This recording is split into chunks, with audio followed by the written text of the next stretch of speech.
Hi, everyone. Good to see you again. I'm Vladimir Duthier. Anne-Marie Green will be back next week. In just a few hours, President Biden is set to unveil a list of executive actions addressing gun violence in this country following a recent string of deadly mass shootings. Some of the initiatives will focus on pushing various legislation and regulations. However, many activists and progressive Democrats are demanding the administration take stronger steps, especially when it comes to universal background checks and assault rifles. Weijia Jiang is following the latest at the White House. Among the actions President Biden is taking to address gun violence, an order to review federal policy on so-called ghost guns, self-assembled weapons that require no serial numbers. Another would review the use of stabilizing braces on pistols, which turns them into short-barreled rifles. The president will also ask the Justice Department to draft model legislation to implement red flag laws at the state level to prevent people facing mental health issues from accessing firearms. President Biden also plans to nominate gun violence expert David Chipman as the next director of the ATF, an agency that has not had a permanent director since 2015. I don't need to wait another minute, let alone an hour, to take common sense steps. Recent mass shootings like those in Georgia and Colorado have once again put gun violence front and center. As a candidate, Mr. Biden promised legislation including a ban on assault rifles. In fact, my first day of office, I'm going to send a bill to the Congress repealing the liability protection for gun manufacturers, closing the background check loopholes and the waiting period. Moderate Democrats like West Virginia's Joe Manchin have signaled they will not support the sweeping reforms his more liberal colleagues want. It is time for Congress to act and stop. On CBS This Morning last month, Vice President Kamala Harris said President Biden is prepared to act, but urged Congress to take up the issue. I served in that body, and I believe that it is possible, it has to be possible, that people agree that these slaughters have to stop. All right, Weijia Jiang joins me now from the White House to talk more about all of this. Good to see you, Weijia. So what has been the reaction to President Biden's announcement from gun safety activists as well as other groups like the NRA?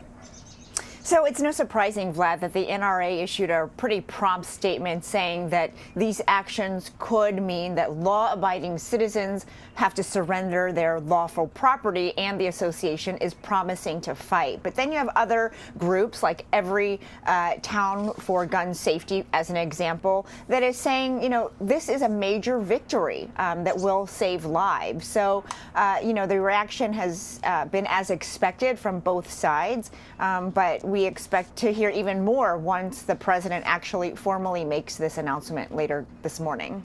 And Weijia, the president is looking to gun safety advocate David Chipman to lead the ATF. That's the Bureau of Alcohol, Tobacco, and Firearms and Explosives. What do we know about him?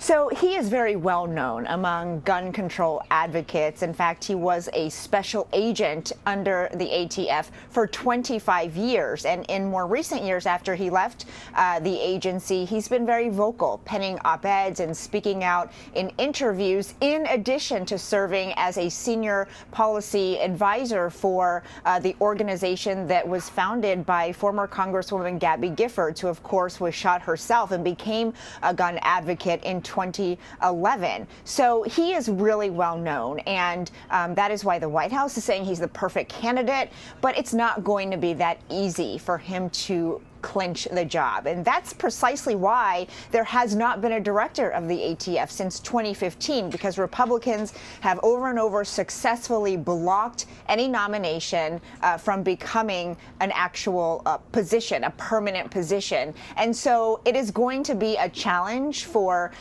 the president to get Chipman confirmed. But the White House is hoping, given the current climate that we are in the aftermath of those back-to-back shootings, that maybe they have a shot to get him confirmed. And Weijia, are there some Democrats who perhaps feel that these measures may not be enough? That, at the end of the day, if you are serious about gun control, that, you need to pass some legislation or at least put something on the books that has some real meat to it. And given what you just talked about, the recent wake of mass shootings that this country has experienced, and also polling, including here at CBS News, that suggests that the majority of Americans are in support of some strong legislation to control certain types of weapons.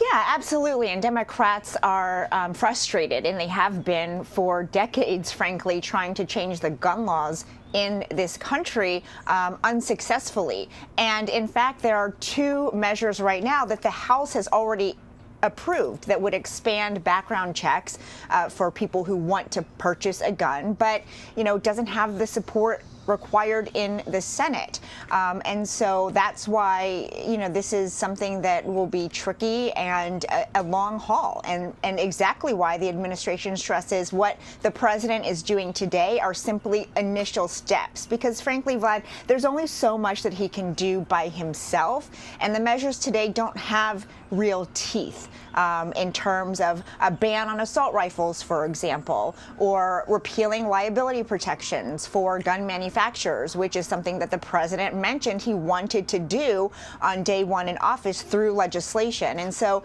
because he has to rely on lawmakers that have historically found it impossible to reach a compromise on gun laws, it's going to be a long road ahead. All right, let's switch gears, Weijia, and talk about Senator Joe Manchin, Democrat, who wrote an op-ed in the Washington Post reaffirming his support for the filibuster and also suggesting he's against using the reconciliation process to push President Biden's agenda through Congress without Republican support. We've heard this from Joe Manchin before. I know that it's getting a lot of coverage now, but it's not new, his feelings about the filibuster. But I guess the larger question is, how will this affect some of the top legislative items, like, for example, infrastructure? So it is going to make it more difficult for the president to approve his infrastructure plan without reconciliation. In fact, it will probably be impossible. And even with the idea of using it, now that Joe Manchin has come out and said that he does not want to support that measure again for the infrastructure bill, it is going to be very difficult for the president to take action here. But a couple things we really have to remember is that, Democrats can't just use the budget reconciliation process to pass any item of legislation. It has to have to do with taxing and spending. And so for something like gun control, they wouldn't be able to use it anyway. But something that does have to do with spending, like infrastructure, they could do what they did for the COVID relief package, which is to use reconciliation to bypass the need for 60 votes so they could rely on their 50 instead.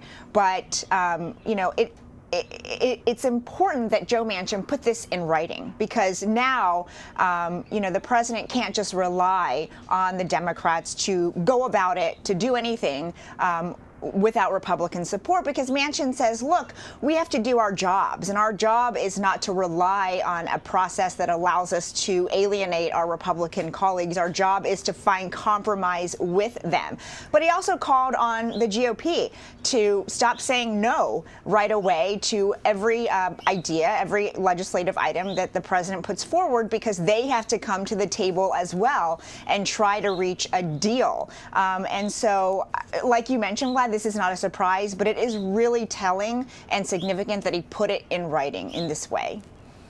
All right. Meanwhile, Weijia, as you know, Texas Governor Greg Abbott is blaming the Biden administration's policies for major issues at the border. It's no surprise. He's also making unconfirmed claims about sexual abuse at one migrant shelter in San Antonio. I want to play what he had to say about some of those issues for our viewers.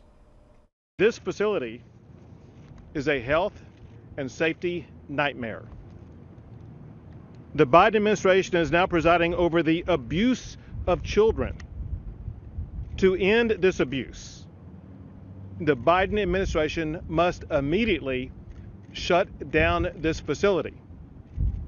The children who are in this facility should be moved to other federally run facilities where the federal government has the space, personnel, and resources to ensure their safety.